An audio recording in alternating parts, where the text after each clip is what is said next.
Hello,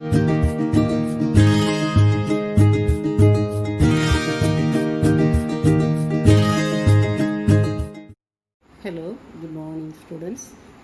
so இன்னைக்கு கிளாஸில் நம்ம பார்க்கக்கூடிய theory in the coordination complex. So already I have explained two theories. One is Werner's theory and another one is valency bond theory. Werner's theory ஓட postulates நம்ம பார்த்தோம், valency bond theory நம்ம பார்த்துட்டோம். So valency bond theory ஓட application also you studied. What is the applications of the valency bond theory? It is used to find out the number of unpaired electrons present in the given coordination complex and the magnetic nature of the compound and magnetic moment of the compound and geometrical shape as well as type of hybridization. இது எல்லாமே நம்ம பார்த்தோம். But even though the valency bond theory, so it has some limitations. It does not explain the color of the complex. It does not explain it explains only the spin only quantum, spin only magnetic moment. So, okay. And it does not explain why the same metal it forms low spin complex as well as the high spin complex. ஒரே மெட்டலாக இருந்தாலும் அது ஏன் வேறு வேறு காம்ப்ளெக்ஸஸை form பண்ணுது அப்படிங்கிறத explain பண்ண முடியலை. எதால்? VB theory. So the next theory we are going to study, that is what crystal field theory. The crystal field theory வந்து it explains the nature of the ligands. Nature ன்னு சொல்கிறத விட நம்ம இன்னும் கொஞ்சம் நல்லா சொன்னோம்னா the properties, colors, magnetic behavior of the ligand as well as the central metal atom. இந்த ரெண்டையுமே அதை எக்ஸ்பிளைன் பண்ணும். அதே மாதிரி அக்கார்டிங் டு திஸ் தியரி இப்போ இதுக்குள்ள பாஸ்டுலேட்ஸ் நம்ம பார்த்தோம்னா ஒரு மேஜராக ஒரு 5 பாஸ்டுலேட்ஸ் சொல்லலாம். So the crystal field theory or CFT அப்படின்னா crystal field theory. இப்போ நம்ம வந்து வேலன்ஸ் பாண்ட் தியரியை VB தியரின்னு சொன்னோம் இல்லையா, அது மாதிரி CFT அப்படின்னா சென்ட்ருக்கு, that is the crystal field theory. அந்த தியரி படி there is a bond formed in between the central metal ion as well as ligand, that is purely ionic. நம்ம VB தியரியில் தட் இஸ் பியூர்லி கோவலண்ட்னு படித்தோம், சரியா? அடுத்தது ஏன் இது பியூர்லி அயானிக் அப்படின்னா, the bond is formed due to the electrostatic attraction between the field electrons in the ligand, field orbitals electrons of the ligand and also what the electron deficient metal. சரியா? அதான் first postulate. Second postulate, the coordination compound, the central metal atom and as well as the ligands are considered either as what the point charges, otherwise as what the electric dipoles-னு அதை சொல்லலாம். அடுத்தது இந்த crystal field theory படி complexes எப்படி form ஆகுது அப்படிங்கிறத ஒரு 3 ஸ்டெப்பில் ரொம்ப இம்பார்ட்டண்ட்டாக சொல்லணும். அதில் என்ன அப்படின்னா, so in an isolated gaseous state, so the 5d orbitals of the transition element. Transition எலிமெண்ட்டில் தான் நமக்கு வந்து d orbitals இருக்குது. ஸோ இந்த டிரான்சிஷன் எலிமெண்ட்டில் உள்ள இந்த d orbitals வந்து these are degenerateனா என்ன அர்த்தம்? அதோட எனர்ஜி டிஃப்ரெண்ட்டாக இருக்கும். அப்போ சென்ட்ரல் மெட்டல் ஆட்டமில் உள்ள d orbitals-ஓட எனர்ஜி டிஃப்ரெண்ட்டாக இருக்குது. What are the 5 orientation for d orbital? dxy, dyz and dzx and dx2 minus y2 and dz2. 5 orientations இருக்குது. 5க்குமே வேறு வேறு எனர்ஜிஸ். இப்போ இந்த லிகண்ட்ஸ் வந்து என்ன செய்யுது அப்படின்னா, இட் ஃபார்ம்ஸ் the spherical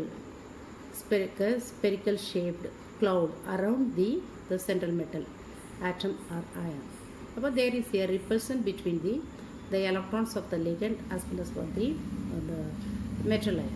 ரெண்டுக்கு இடையில் இந்த ரிப்பல்சன். அப்போ அந்த ரிப்பல்சன் நடக்கிறதுக்கு முன்னாடி let us consider a octahedral complexes. அப்போ இந்த ligands how it approaches the central metal ion அப்படின்னா, it approaches it in the central metal atom in the actual direction. இப்போ இதுதான் ஆக்டாஹெட்ரல் ஷேப் அப்படின்னா, நம்ம என்ன செய்கிறோம், 4 கார்னர்லேயும் நமக்கு வந்து 4 லிகண்ட் இருக்கும். ஸோ ஈவன் வேர்ட்டிக்கலாக 1, சரியா? வேர்ட்டிக்கலாக 2. இதுதான் இதோட outline for the octahedral shape. அப்போ இதே ஆக்சஸில் தான் இந்த சென்ட்ரல் மெட்டல் ஆட்டமை எது வந்து அப்ரோச் பண்ணுது லிகண்ட்ஸ். இப்போ ஃபார் எக்ஸாம்பிள் இது இங்கே கொடுத்துருக்க லிகண்ட் L1, இது L2, L3, தென் L4, L5, L6 அப்படின்னா L1 it approaches the axis Z minus Z அப்படின்னா L4 it approaches the axis Z. அதே மாதிரி L2 it approaches X அப்படின்னா மைனஸ் எக்ஸில் L5 அப்ரோச் பண்ணும். அதே மாதிரி L3 it approaches the Y axis அப்படின்னா மைனஸ் ஒய்யை எது அப்ரோச் பண்ணுது L6. அப்போது இந்த ligands it approaches the metal atoms in actual bonding direction. Actual bonding direction எப்படி கன்சிடர் பண்ணுவீங்க? அவுட்லைன் போட்டு பார்க்கணும். இதுதான் அதோட ஆக்சுவல் பாண்ட் டைரக்ஷன். அப்போ இது எக்ஸ் அப்படின்னா இது மைனஸ் எக்ஸ், இது இசட் அப்படின்னா இது மைனஸ் இசட், இது ஒய் அப்படின்னா இது மைனஸ் ஒய். அப்படி தான் அப்ரோச் பண்ணும். அப்போது இப்படி அப்ரோச் பண்ணும்போது இப்போ just now I told there is a repulsion between the electrons of the ligands as well as for the d orbital electrons. அப்போ என்ன நடக்கும் அப்படின்னு பார்த்தீங்கன்னா d ஆர்பிட்டலில் 5 ஓரியன்டேஷனில் ஒரு 3 d ஆர்பிட்டலுக்கு லோ எனர்ஜி கிடைக்கும், 2 d ஆர்பிட்டலுக்கு ஹை எனர்ஜி கிடைக்கும். எதுக்கெலாம் ஹை எனர்ஜி வரும் அப்படின்னு பார்த்தீங்க அப்படின்னா dx² - y² and dz². So due to the repulsion, so the repulsion it takes place in the greater extent, so therefore its energy will be increased. At the same time dxy, dyz and dzx இதோட energies வந்து due to the repulsion it is what reduces. Okay, அப்போது energy அதிகமாக உள்ளதுக்கு என்ன அந்த அந்த 2 ஆர்பிட்டலையும் நம்ம இஜி ஆர்பிட்டல்னு சொல்லுவோம். எனர்ஜி கம்மியாக உள்ள அந்த 3 ஆர்பிட்டல் dxy, dyz, dzx இந்த 3ஐயும் சேர்த்து டிஜி ஆர்பிட்டல்ஸ்னு சொல்லுவோம். சரியா? T G and E G. இஜினா எக்ஸைட்டட், டீனா that is for triple. Okay, இப்போது இதுதான் அந்த எனக்கு கிறிஸ்டல் ஃபீல்டு தியரியோட பாஸ்டுலேட்ஸ். 4 பாஸ்டுலேட்ஸ் சொல்லியிருக்கேன். ஃபஸ்ட்டு பாஸ்டுலேட் வந்து so there is a bond formed between the central metal atom as well as the ligand that is purely ionic because this bond is formed due to the electrostatic force of attraction takes place between the filled electrons in the ligand and as well as for the electron deficient metal. And next I said even the coordination compound, the central metal ion and ligands can be considered as for the point charge, otherwise for the electrolyte dipole. And next I said even the crystal field theory, the complex forms எப்படி ஆகுது அப்படிங்கிறத பார்த்தோம். அதில் complex formationல the central metal atom is surrounded by the electron cloud of the ligands in a spherical shape, and the ligands are approaching the central metal atom in a actual bonding direction. அதை நம்ம ஒரு octahedral complex வச்சு explain பண்ணோம். Even that 5d orbital, 5 orientations of the d orbital, it is splitted into 2 groups. ஒரு குரூப்பில் dxy, dyz and dz², dzx இருக்கும். இன்னொரு இதில் dx² - y² and dz² இருக்கும். அது ரெண்டுக்கும் கொஞ்சம் ஹை எனர்ஜி கிடைக்கும். அதனால் அதுக்கு பேர் இஜி ஆர்பிட்டல்ஸ். வேற மற்ற 3 குரூப்புக்கு 3 ஆர்பிட்டலையும் சேர்த்து அதுக்கு என்ன சொல்கிறோம்? டிஜி ஆர்பிட்டல்ஸ்னு சொல்கிறோம். இது ஆக்டாஹெட்ரல் காம்ப்ளெக்ஸஸ். அப்போ how the crystal field splitting effect in the diagram for the octahedral complexes அப்படின்னா you have to draw that diagram. அப்போ அந்த டயக்ராம் படி நம்ம பார்க்குறோம் அப்படின்னா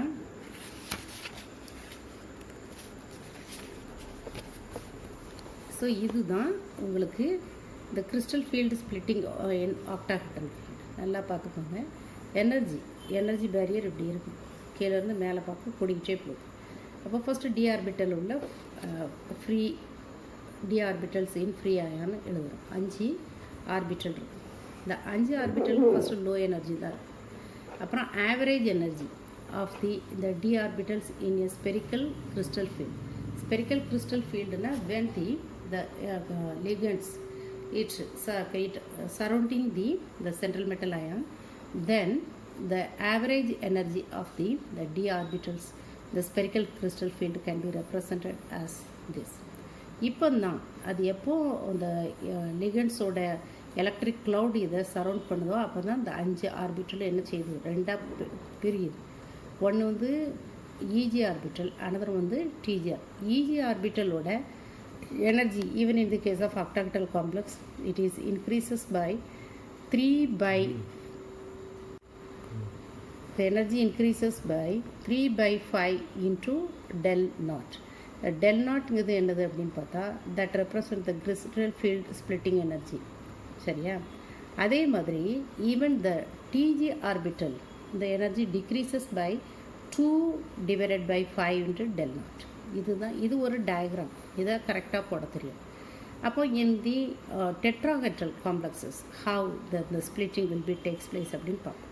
அதே மாதிரி 5 டி ஆர்பிட்டலில் போட்டுக்கணும். அந்த 5 டி ஆர்பிட்டலும் ஈவன்.